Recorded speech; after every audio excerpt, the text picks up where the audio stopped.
With Election Day sprinting forward, we're showcasing the property appraiser's race in Duval County. All three candidates have legislative experience. What are their ideas to lead the office in Jacksonville? From City Council members Joyce Morgan and Danny Becton to former State Representative Jason Fischer, each answers key questions as they try to earn your vote on This Week in Jacksonville. Thanks for joining us today. Most of the constitutional offices in the consolidated city of Jacksonville are wrapped up in Vote 2023. However, the property appraiser office is open. 3 candidates are on the ballot. All 3 of them a part of our show today. We're interviewing them in order of how they appear on your ballot in Duval County. So we begin with Danny Becton, currently finishing second term on City Council. Let's start with the big, broad one. What makes you most qualified to be the next property appraiser in Duval County? Right, Ken. Thank you for having me on the program this morning. I'm excited to talk about the property appraiser's office. But the thing I get asked first and foremost by constituents out there is why property appraiser is so important. And the reason it is because this is a very large department of our county government. It's 110 staff members. It's a $12 million budget. And the property appraiser manages over 60% of the dollars that come into our city budget every year. So it's a very important office. And for every one that I talk to in this city about those responsibilities, qualifications come up to be their priority. And it's experience, it's leadership, and it's competency to be able to run the office as the next CEO. So you mentioned something I think is important. Do you believe that the staff and the budget is sufficient for doing that job? Yes, it is. And our current property appraiser, who has endorsed me for this role because of my qualifications, has been running a really good ship in terms of being able to accomplish the mission of the property appraiser's office. But it's going to be challenging in future years as our county continues to grow, because the property appraiser has to appraise and touch every piece of real estate, every parcel in this county, which is getting close to 400,000 parcels. But when it comes to my qualifications, I would like to certainly share those with you. In 2019, I retired from a 40-year career in the retail grocery business. 28 of those years at the end there, I actually owned and managed my own company. So that means I managed budgets, payrolls, and people.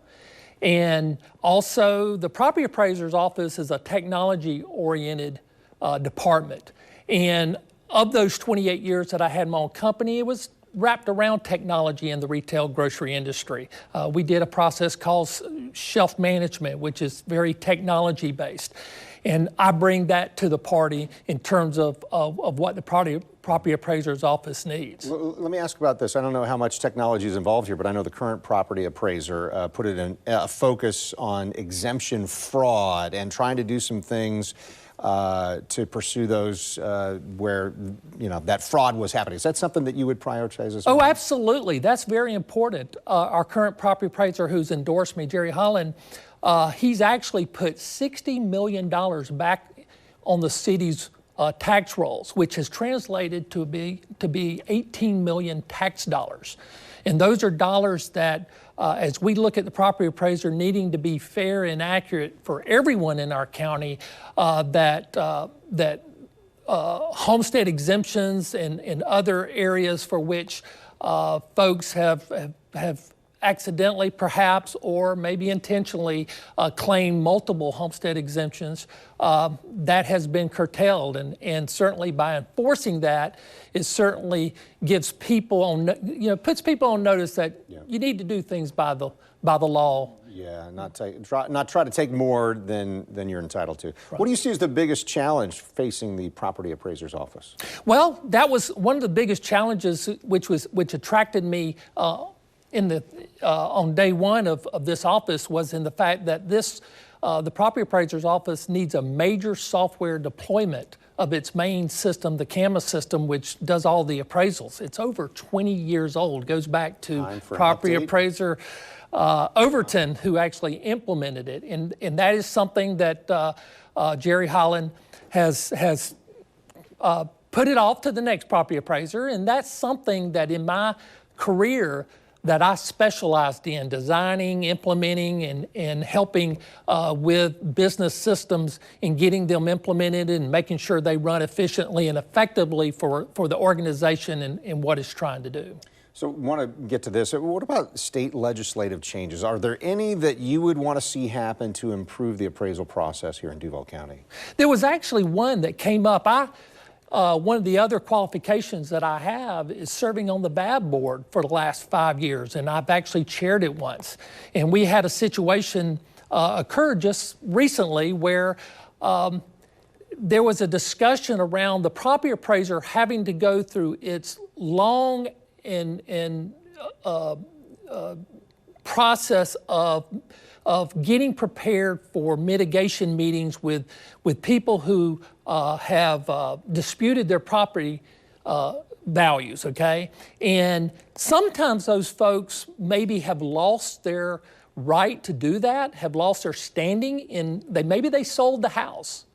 And before that meeting, the property appraiser doesn't really get the chance to evaluate whether they still have standing. And so their staff has to go through every meeting in preparation and spend hours, on average 4 hours, to get prepared for that mitigation where they may show up and immediately the standing issue might come into play and the meeting get canceled, or it gets, doesn't get to proceed because the standing has been lost. And all of that time that the property appraiser has had to spend, it sounds like it could be it's just wasted, and it's wasted taxpayer dollars. So that was certainly something that we walked away going, the state legislature needs to consider this. Councilman, I'm managing my time, so we're out of time, but this is time well spent for voters who get to hear from you about why you're running for the office. Thanks for the time today. Right, thank you. All right. Former State Representative Jason Fischer, another Republican on the ballot. He's joining us next on This Week in Jacksonville.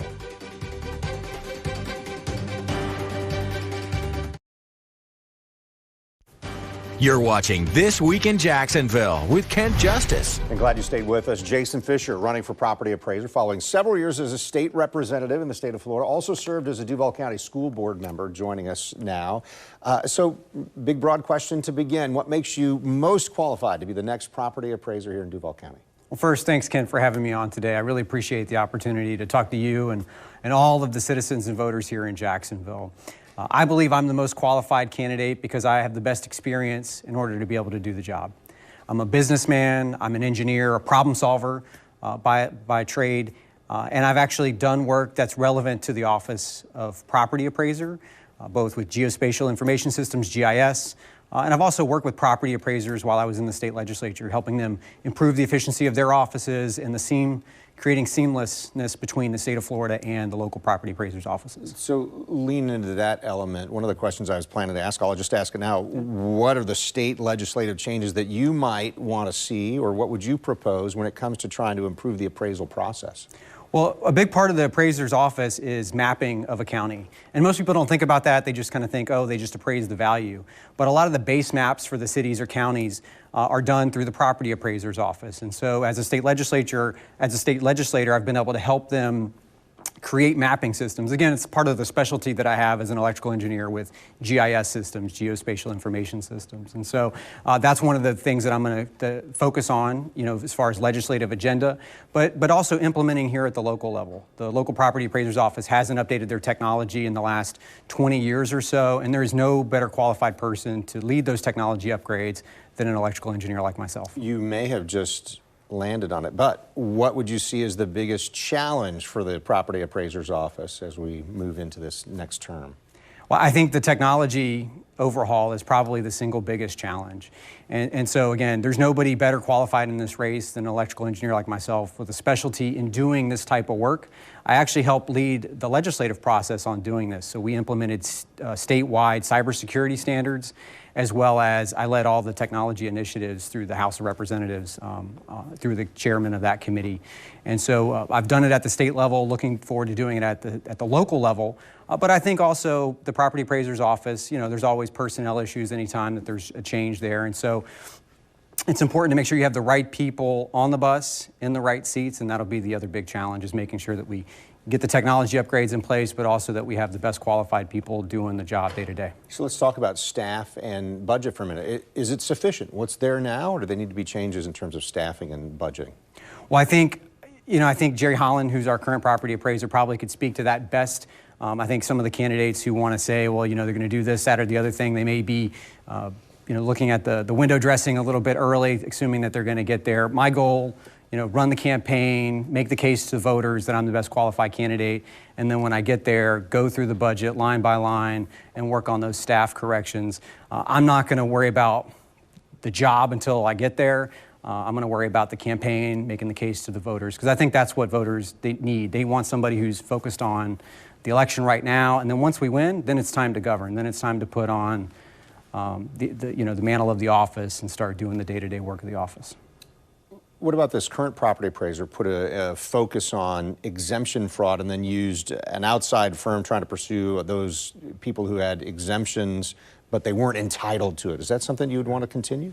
So I would say, my governing philosophy is that people are taxed enough already, and so when I look at a challenge like that, I want to go after people who are defrauding the public. If they owe taxes, they should pay their taxes. I don't think anybody should get a free ride or should be able to, lie to the government, essentially. But I don't think that we should have an army of IRS agents like Joe Biden tried to do and go after people who, are just following the law and trying to get more taxes out of them. I don't think that that's the right thing to do. So that would be the balance I would try to strike, is make sure the people who owe the taxes are paying the taxes, but not trying to go after people with an army of outside consultants trying to claw back every dollar they can find. What about this? What changes would you bring to the property appraiser's office? Well, the big two things we've already talked about. One is the technology upgrades. Again, most people don't think about that as a huge function of the office. But it's 2023. So much of our lives is driven by tablets and cell phones and technology processes. Very similar with the property appraiser's office. I'm an electrical engineer. I've worked most of my life in the private sector. I have experience dealing with big projects like this. There is nobody better qualified to lead that office, to do those projects, as well as also doing the actual property appraiser work. Value Adjustment Board, I served on that when I was a member of the school boards. I've done lots of other things in the field. So those would be the two things I would focus on mainly, is the technology upgrades and personnel. Maybe we wrap up here. We've got about a minute or so left.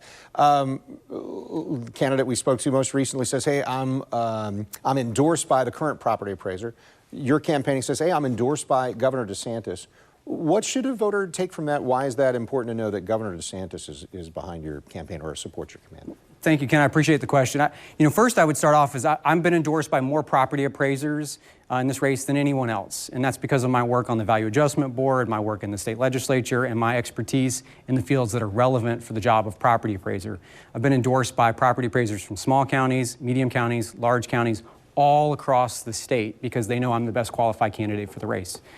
The governor's endorsed me. Governor DeSantis has endorsed me because I was a big supporter of his freedom agenda. When radicals were trying to close our businesses and our schools, and they were trying to keep everything shut down, I supported the governor in making sure that we could keep Florida a place that was free, that was open, and the American people have rewarded us for it. We are the #1 destination. Florida is the #1 destination of people seeking refuge who want freedom, hope, and opportunity. And I helped the governor create conditions here in Florida that made us the freest state in the nation. And that's why I've earned the governor's endorsement, and I'm very grateful to have it. I appreciate the time. Thanks for that. And election's coming up, a couple of days away. So thank you so much, Jason Fischer, former state rep, property appraiser candidate here in Duval County. Thank you. Another member of Jacksonville City Council, the only Democrat on the ballot, Joyce Morgan. She is here next. Stay with us on This Week in Jacksonville.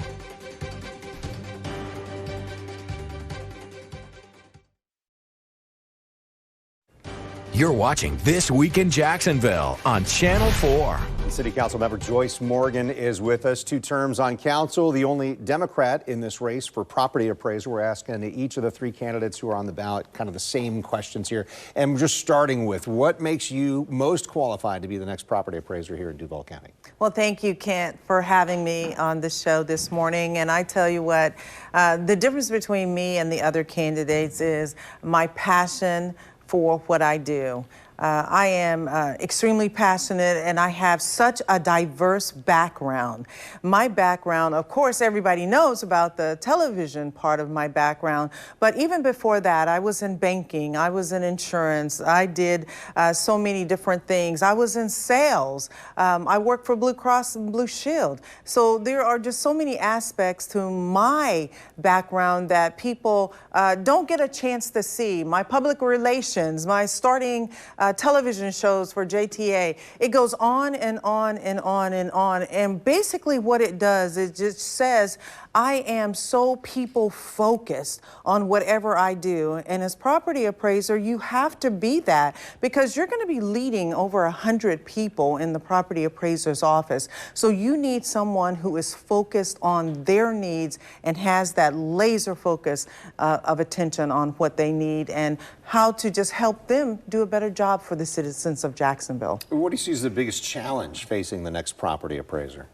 Well, I think it's going to be the same old things that we all face. One of the things that the property appraiser is going to have to do and coming up in future years, certainly sooner than later, is deal with the software that the property appraiser's office currently uses. And just like anything else, that has a life cycle, and that life cycle is probably going to be coming to an end very soon. So we're going to have to reassess that, find the best system that's going to work for the Duval County Property Appraiser's Office and put it into effect. It sounds like a big ticket item. Is that something you would anticipate is going to cost a lot of money? Well, it always does, but that's another reason to have a property appraiser who has been in this system 8 years working in City Council, and 3 of those years I actually worked directly with the property appraiser's office in our value adjustment board. And I was the chair of the value adjustment board for 2 of the 3 years that I served. So we really had a chance to interact with Jerry Holland on a monthly basis. So that current property appraiser you just mentioned, but placed a focus on exemption fraud and then used an outside firm trying to make sure that they would pursue those owners who claimed exemptions that they didn't really deserve. Is that something that you'd want to do as well? Oh, absolutely. You definitely want to follow a pattern that saved the city of Jacksonville so much money, but you also want to take it a step further. So maybe some of those instances weren't people who were actually instigating fraud, but maybe it was people who didn't know about what the exemptions were, which ones you could take. Of course, you want to prosecute where fraud is the problem, but by the same token, you also want to educate, and that's what I want to do. I want to make sure that I'm educating the community, going out in the community, doing what I do now, town hall meetings with the community, and just focusing on some of those things that are really educational components of this office. Are there state legislative changes that you might want to propose so that the process for appraisal improves in Duval County? You know, I really hadn't thought about that part of it, but that's always something to look at. And coming from the legislative side, that is certainly something to have as a tool in the toolbox as you go forward with what we're going to be doing in the property appraiser's office. And remember, you know, we're dealing with some 385,000 commercial and residential properties in Duval County, and it impacts the budget. It impacts our budget. Like 52% of the Duval County budget comes from our ad valorem taxes, property taxes, and those are the same taxes that take care of everything we have to do in the city of Jacksonville. So it's very, very important to our citizens. You mentioned 100 staff members. Do you think the size of the staff, the budget for, do you think that's adequate? Is it something you want to change? I think it is adequate, and I think that we have seen that by what Jerry Holland has done. But I think you also have to look at, in these times, Kent, when you think about the fact that it is so difficult to find good people to work, everybody... Almost any industry, right? It doesn't matter the industry, right? And so even in the property appraiser's office, we're going to have to look at that. So I want to be sure that when we're looking at that, we're also looking at how we go around to all of the universities that are right here in Jacksonville and try to talk to those students and say, hey, have you ever thought about a career like this? This is a career. We have people who have been in the property appraiser's office for 31 years. So this is a career. Yeah. Final minute, what changes would you bring to the property appraiser's office if you're elected? If I'm elected, I think the main thing I want to do is education, educational component to our citizens of Jacksonville, making sure that they know all of the 15 exemptions that they are allotted. And if you qualify for these, we want to be sure that you're taking advantage of these because it's important to you and it's important to us. Yeah, and like you say, so I've had family move into the state of Florida, and wherever you're at, boy, there are different rules here than there were in the other place, and all of that. Joyce Morgan, finishing up second term on City Council, running for property appraiser. This election is coming up. Thank you so much for your time today. Thank you. I appreciate it. Yeah. So we've got special election coverage this Tuesday, starting at 8, News4Jax Plus and News4Jax.com. Then at 9 o'clock, we're going to have special coverage on TV. That's going to include live reports from several mayoral campaigns, results from all the races on the city ballot. So you definitely want to be with us for that. Chris Hand joins us next time for our Hand on Government segments. We will definitely break down what happens in Tuesday's election throughout Duval County. This Week in Jacksonville airs each Sunday morning at this time. I'm Kent Justice, and we thank you for watching on air on Channel 4 and the CW17, and then you'll find us online at News4Jax.com or streaming on News4Jax Plus. And if you're only joining me Sundays for This Week in Jacksonville, you're missing out. Be sure to subscribe to my weekly Twidge newsletter. It's a real bonus for News4Jax insiders. You just head to News4Jax.com/newsletters. Click to sign up under the This Week in Jacksonville. See why every day more people are choosing News4Jax, Northeast Florida and South Georgia's #1 source for local news.